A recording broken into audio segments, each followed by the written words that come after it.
Con su venia, señora presidenta, por el amor, por toda la ternura de las familias, voy a recitar una pequeña frase de Jaime Sabines que tiene que ver con lo que se siente por parte de las familias y los sobrevivientes respecto a los 43 de Ayotzinapa. Quiero gritar tu nombre ante un congreso de sordos, mostrar tu fotografía a todos los ciegos que encuentre. Quien debería hacer uso de la voz ante esta soberanía no tendría que ser yo, ni siquiera mis compañeros y compañeras legisladoras.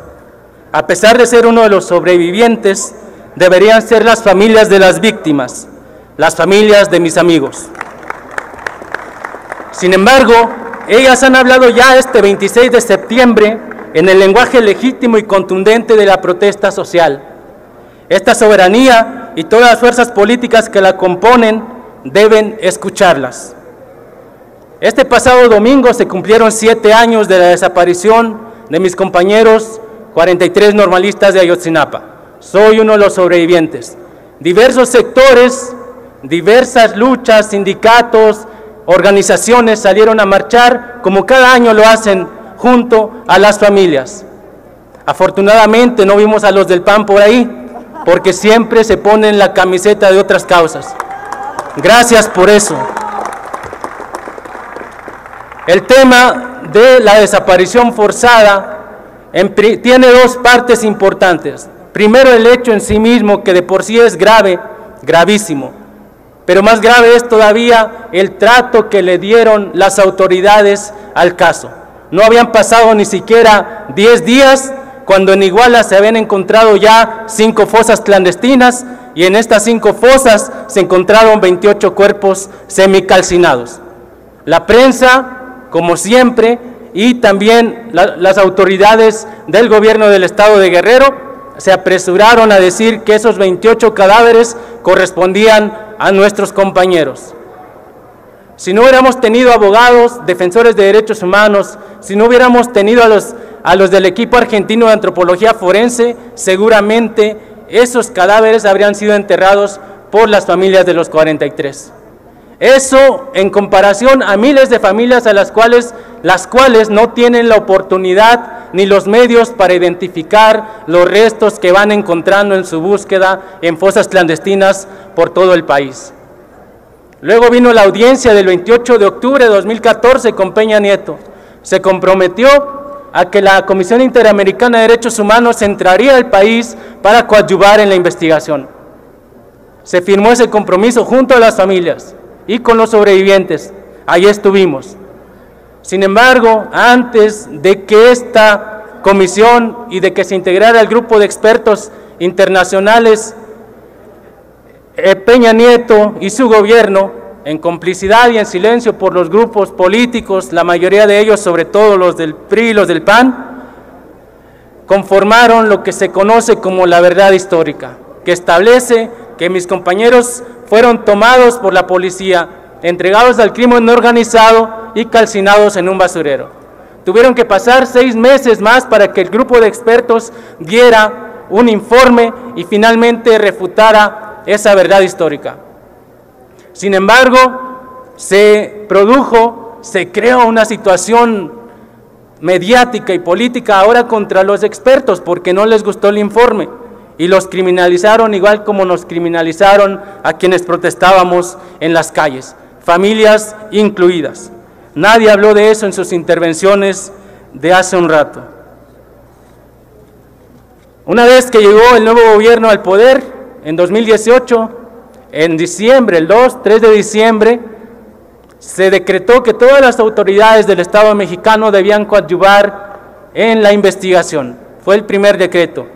En enero de 2019 se creó la Comisión Presidencial para el caso Ayotzinapa, en junio se creó la Fiscalía Especial y los expertos pudieron regresar al país.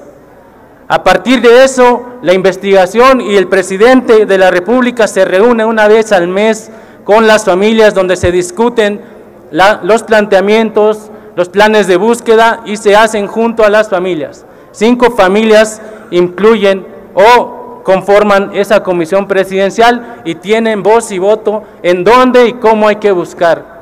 Esto no se había visto en el gobierno anterior y al parecer no quieren reconocerlo como un avance para el caso. Sin embargo,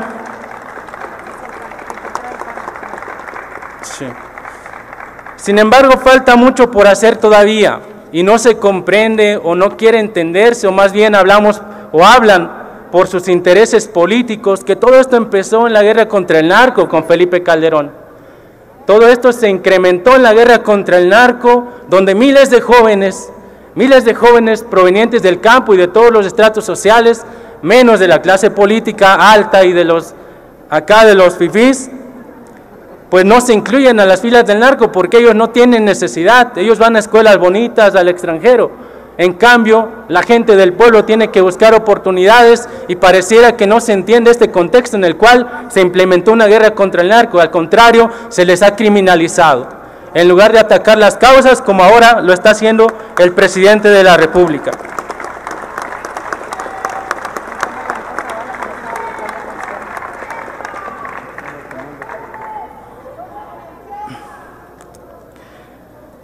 Los avances, como lo dijeron las familias el domingo pasado, no son los que esperarían y cómo pudieran ser en estas circunstancias.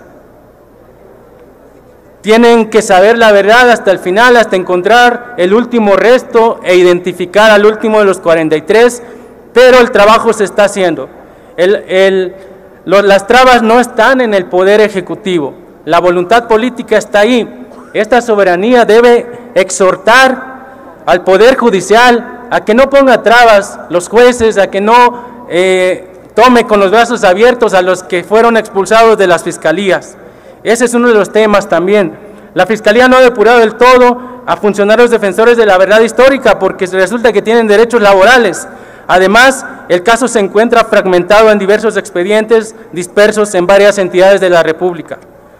Aunado a esto, los responsables de encubrir los hechos han huido de México y se refugian en países con los que no hemos celebrado tratados de extradición, dificultando que estos criminales rindan cuentas ante la justicia mexicana.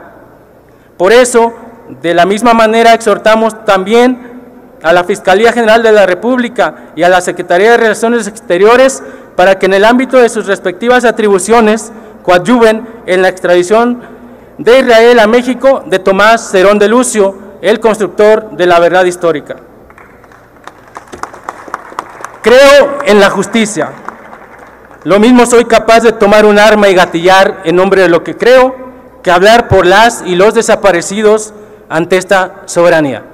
1, 2, 3, 4, 5, 6, 7, 8, 9, 10, 11, 12, 13, 14, 15, 16, 17, 18, 19, 20, 21, 22, 23, 24, 25, 26, 27, 28, 29, 30, 31, 32, 33, 34, 35, 36, 37, 38, 39, 40, 41, 42, 43. ¡Justicia! ¡Vivos se los llevaron! ¡Vivos los queremos!